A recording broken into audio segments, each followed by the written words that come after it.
Number one, Dr. Ehrman, are the Gospels reliable? I think since this is going to be the topic for the entire evening, I'd like to see what the lay of the land is. So I'd like to know how many of you would consider yourselves to be Bible-believing Christians. Right. Good. Okay. How many of you would think that the Gospels are completely reliable? Right. How many of you are here to see me get creamed? Right. Thank you. Thank you for your honesty. Well, I have a tall order with this crowd. When I started out in my studies to be a scholar of the Bible, I thought that the question of the reliability of the Gospels was one of the most important questions facing Christians. I, too, thought at that time that the Gospels were, in fact, completely reliable. But when I learned Greek, started reading these Gospels in the original language, started comparing them carefully with one another, grappled with the problems, prayed about the problems, did my level best to deal with the problems, I came to a different conclusion.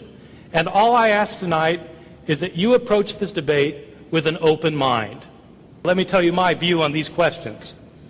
In my view, there is certainly historically reliable information in the Gospels, of course.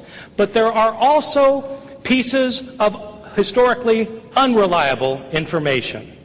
This can be seen by the fact that sometimes there are flat-out discrepancies between the Gospels, as you will see yourself if you just read them carefully side by side.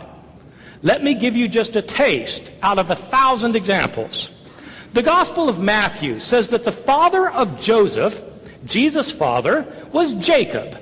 His grandfather was Mathan, and his great-grandfather was Eleazar. The Gospel of Luke says that Joseph's father was Heli. His grandfather was Mathat, and his great-grandfather was Levi. Well, which was it? The genealogies differ. There are small discrepancies between the Gospels, hundreds of them. Was Jairus' daughter sick, but still alive, when Jairus came to ask Jesus to heal her, as in Mark? Or did she just die before Jairus came, so that he asked Jesus to raise her from the dead, as in Matthew? Hard to see how it could be both ways. The Gospel of John says explicitly that Jesus died on the day of preparation for Passover, the afternoon before the Passover meal was eaten. The Gospel of Mark says explicitly that Jesus died the morning after the Passover meal was eaten. Don't take my word for it. Read John 19 and Mark 15 for yourself. They contradict each other. Or look at the resurrection accounts in the four Gospels sometime and ask yourself, how many women went to the empty tomb? What were their names? Was the stone rolled away before the women arrived or after they got there? What did they see there? One man, two men, or two angels? What were they told to do? To tell the disciples to go to Galilee or not? Did they tell the disciples or not? Did the disciples go to Galilee or not? It depends which gospel you read. You get a different story every time. We should not say that these are a bunch of details and don't affect the larger picture. The larger picture is made up of nothing but details. The big pictures are vastly different too, as you'll see once you allow yourself to admit that the details are all different up and down the line. In my opinion now, the accounts of the Gospels cannot be reliable because they differ in hundreds of ways, both big and small, and they contain numerous historical errors. Question number 2, Dr. Ehrman, do the Gospels accurately preserve the teaching of Jesus Christ? Yes, a very interesting question. I was a bit interested to hear Craig's response to the last question, and my question about that one and this one is still going to be, does he find discrepancies in the Gospels or not? Are there discrepancies? My own view about the sayings of Jesus is that in the New Testament there are actually things that Jesus said, of course. But there are other things in the Gospels that he did not say. I've always assumed that Craig feels the same way about this, since one of his best-known scholarly books is called Authenticating the Sayings of Jesus.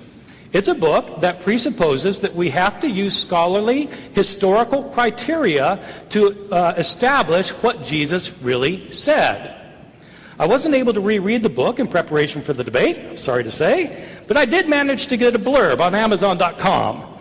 And I assume it's accurate when it says that the purpose of Craig's book is, quote, to clarify the procedures necessary to distinguish tradition that stems from Jesus from tradition and interpretation that stem from later tradents and evangelists, end quote. Now, some of that is highfalutin scholarly language, but there's no ambiguity about what it means. Some of the sayings of Jesus in the New Testament go back to Jesus himself, and some were made up by those who told stories about Jesus, and some were made up by the gospel writers themselves. And so I think that Craig and I actually agree on this point, and if we don't, of course, we will debate it. This is very much what I myself believe. My question is the Bible then inaccurate in some of the things that it says Jesus said? If so, if it's inaccurate in some things, how do we know that it's not inaccurate in lots of things? And if it's inaccurate in lots of things, what makes us think we can trust it? As a historian, I'm absolutely certain that the Gospels contain sayings that Jesus did not say. One way to prove that is to point to the discrepancies of his sayings from one gospel to the next, which I could easily do and you can do for yourself. We could, in fact, spend 2 or 3 hours here while I simply list the discrepancies. But I'd like to take a different approach by dealing with just one kind of saying of Jesus in my couple minutes that remain. There is no doubt that in the Gospel of John, the fourth gospel, Jesus understands himself to be God and explicitly calls himself divine. Jesus says, I am the way, the truth, and the life. No one comes to the Father but by me. But he also says, I and the Father are one. Before Abraham was, I am. These are sayings found only in the Gospel of John. Jesus calls himself God in the Gospel of John, the latest of our Gospels, but what is striking is that he never calls himself God in Matthew, Mark, or Luke, our earliest Gospels. I don't think Jesus really said these things. And so far as I know, either does any other critical biblical scholar. I know of hundreds of biblical scholars, but I don't personally know any scholar of the Gospel of John, except for extremely conservative evangelicals or fundamentalists, who think that John accurately records all of the words of Jesus.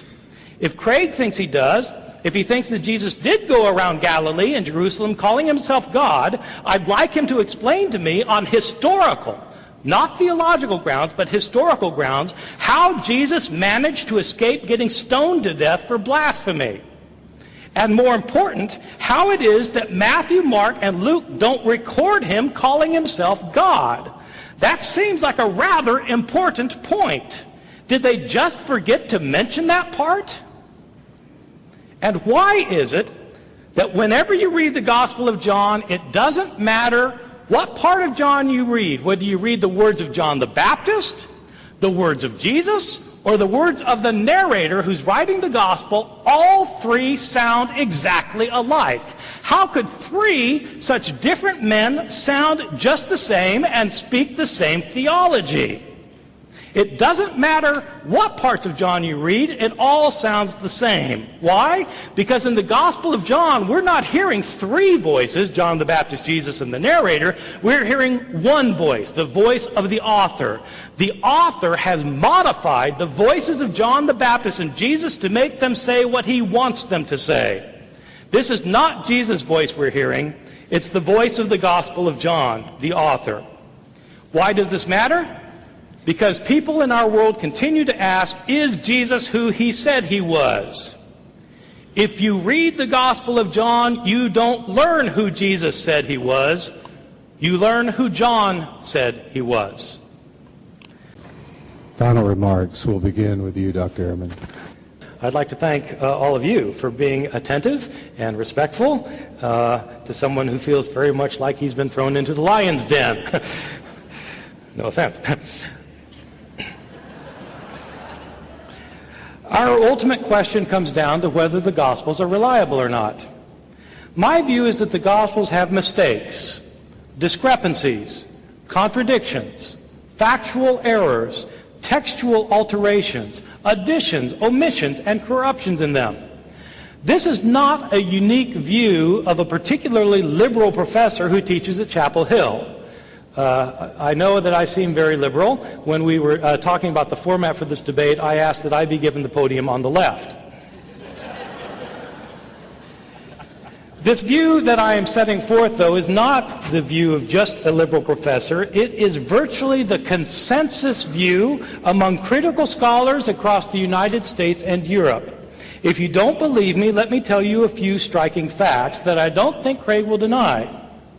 This view that the New Testament Gospels contain discrepancies and errors is the view shared by the New Testament scholars who teach at all the major universities of this country. It is the view that is taught of every New Testament scholar who teaches at Ivy League schools, Harvard, Princeton, Yale, Brown, Columbia, Cornell, University of Pennsylvania. I know these people. It is the view of professors of New Testament at all the major state universities in this country. Where I live in the East, the University of Florida, Florida State, University of Georgia, all 14 of the universities in my state, North Carolina, University of Virginia, University of Maryland, Rutgers University. It's the view of every New Testament scholar who teaches at major universities in the Midwest, where you live. At the University of Texas, the University of Oklahoma, the University of Kansas, University of Nebraska, the University of Iowa, and so on. It is the view of professors of New Testament in every major divinity school connected with a great university in this country. Harvard, Yale, Duke, Vanderbilt, Emory, University of Chicago, as well as the mainline seminaries not connected with the university. Princeton Theological Seminary, Claremont, the Graduate Theological Union, and on and on and on. These are not my idiosyncratic views. These views are taught at virtually every institution of higher learning in the entire world that is not fundamentalist or evangelical Christian. Most of these people teaching these views are themselves Christian, but they don't have an evangelical assumption that the Bible is without mistake.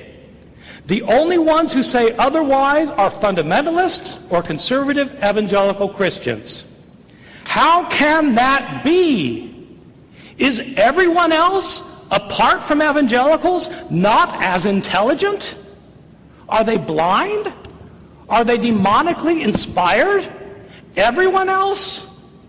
How is it that the only ones who think differently, the only ones who think that the Bible is completely reliable, are people who have a particular theological point of view that affirms that the Bible does not have mistakes in it?